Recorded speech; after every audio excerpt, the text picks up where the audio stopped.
Good morning बच्चों, कैसे हो? आशा करता हूँ कि अच्छे होगे। मानव भूगोल की विचारधाराएं की इस अगली कड़ी में आज हम देखेंगे संभववादी विचारधारा। इस विचारधारा के प्रतिपादक जो हैं वो फेब्रे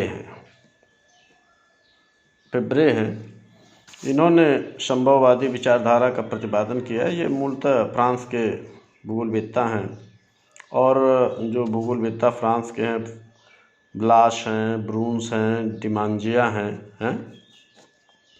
इन लोगों ने संभववादी विचारधारा का प्रतिपादन किया है। इसके समर्थक भी हैं ये लोग। इस विचारधारा के अनुसार मानव पर्यावरण की कठपुतली अथवा उसका दास नहीं है। यद्यपि वह प्रकृति से प्रभावित तो होता है, लेकिन अपनी बुद्धि, बल तथा कार्यकुशलता के आधार पर पर्यावरण को प्रभावित करता है, क्योंकि अपनी बल और बुद्धि विवेक से वो प्रौद्योगिकी का विकास करता है और इससे वह पर्यावरण में संशोधन करता है। यह विचारधारा इसी बात पर बल देती है कि मनुष्य जो है प्रकृति का दास नहीं है, बल्कि उसको अपने तरह से ढाल लेता है। जैसे बारिश हो रही है तो मकान बना लिया, बच लिया। बारिश हो रही है तो छाता लगा लिया, एक छोटा सा उदाहरण है, बच लिया। रोड बना लिया, अपने जो दैनिक जीवन की आवश्यकता है उसकी पूर्ति कर लिया। ये सब प्रकृति से ही प्राप्त करता है, लेकिन अपनी बुद्धि और विवेक का प्रयोग करता है। चलिए हम आगे बढ़ते हैं। ये तीसरी विचारधारा है नव निश्चयवादी विचारधारा। ग्रिफिथ टेलर इस विचारधारा के प्रतिपादक हैं। ग्रिफिथ टेलर ये ऑस्ट्रेलिया के हैं। इस विचारधारा को हम व्यवहारवाद भी कहते हैं।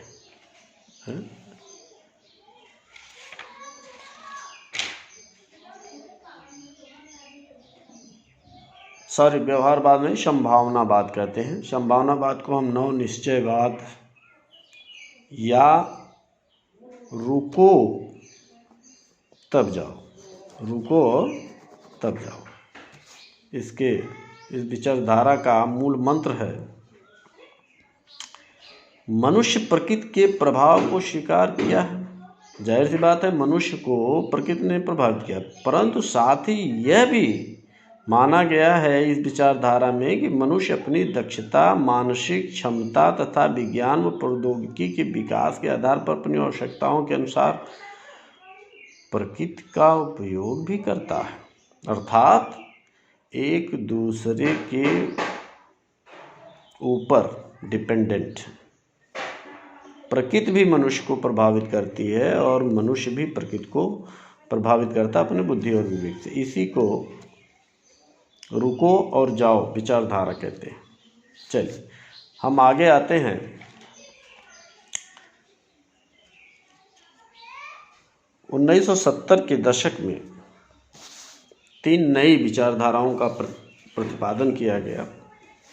इसमें पहला है मानवतावादी अथवा कल्याणकारी विचारधारा, दूसरा है व्यवहारवादी विचारधारा, तीसरा है मूलवादी विचारधारा। जो कल्याणकारी विचारधारा है ये मानव के कल्याण से जुड़ी है। कल्याणकारी भूगोल सामाजिक असमानताओं पर आधारित है। यह इस तथ्य का निरीक्षण करता है कि लोगों के कल्याण में किस प्रकार स्थानिक विभिन्नताएं आती हैं और जीवन की गुणवत्ता, जैसे अपराध है, गरीबी है, को किस प्रकार से प्रभावित करती। तो कुल मिला जुला के यह मनुष्य के कल्याण पर आधारित है यह विचारधारा। दूसरी है व्यवहारवाद। दूसरी विचारधारा है व्यवहारवादी विचारधारा। व्यवहारवादी विचारधारा इसको आचरणवाद भी कहते हैं। व्यवहार का मतलब है आचरण से लगाया जाता है। इस शाखा में हम इस विचार में हम ये देखते हैं कि मानवीय व्यवहार का अध्ययन किस रूप में होता है? ज्ञानात्मक पर्यावरण वास्तविक पर्यावरण से भिन्न होता है, इसका मुख्य लक्षण है। मनुष्य का आचार विचार व्यवहार समय समय पर बदलता रहता है। प्रकृति के साथ उसका क्या रिलेशन होता है वो उसके व्यवहार पर डिपेंड करता है। ये व्यवहार बाद में देखते हैं। तीसरा है अमूलवादी विचारधारा। अमूलवादी का मतलब होता है रेडिकल विचारधारा, इसको रेडिकल भी कहते हैं।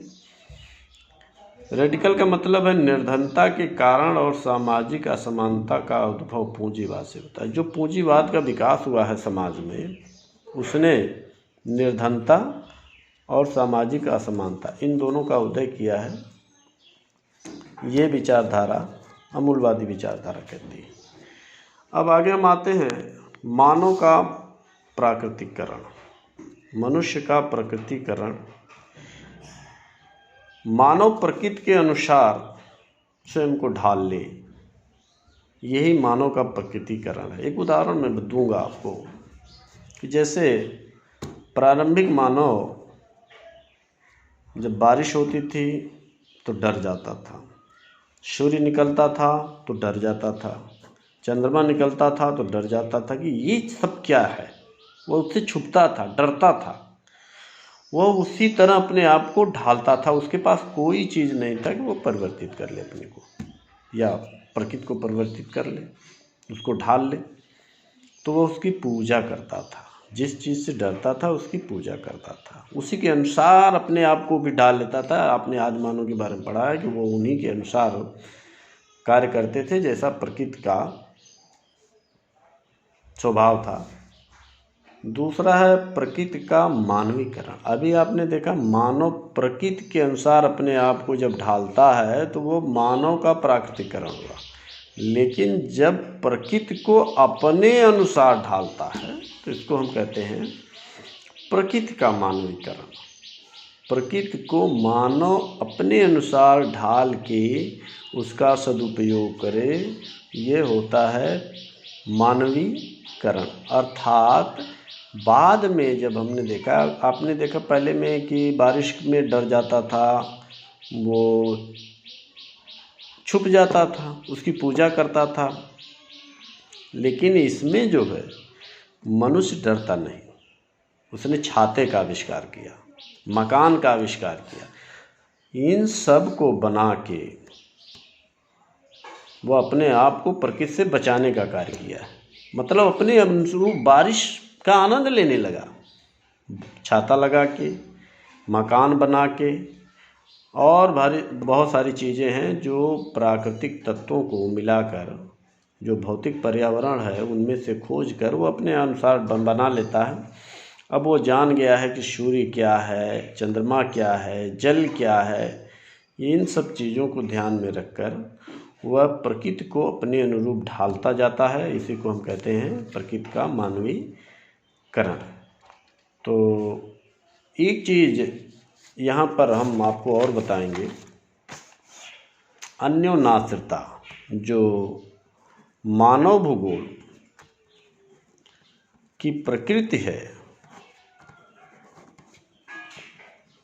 मानव भूगोल की प्रकृति में जो दो चीज़ छुपी हुई है वो है अन्योनाश्रिता और अंतर विषयकता। अन्योनाश्रिता का मतलब हो गया कि एक दूसरे पर आश्रित है, एक दूसरे पर प्रकृति और मानव आश्रित है।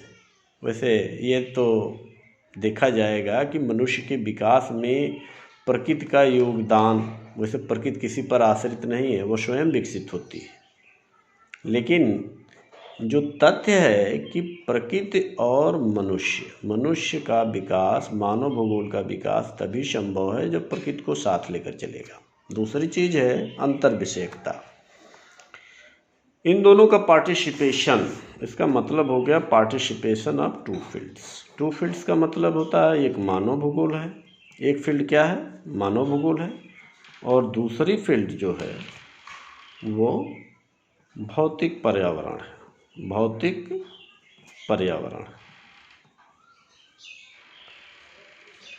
भौतिक पर्यावरण, ये दो फील्ड हैं, दोनों में अंतर विषयक होता है, पार्टिसिपेशन होता है, एक दूसरे के प्रति पार्टिसिपेशन होगा तभी वो अंतर विषयकता यानी इंटरडिसिप्लिनरी कहा जाता है। ये दो जो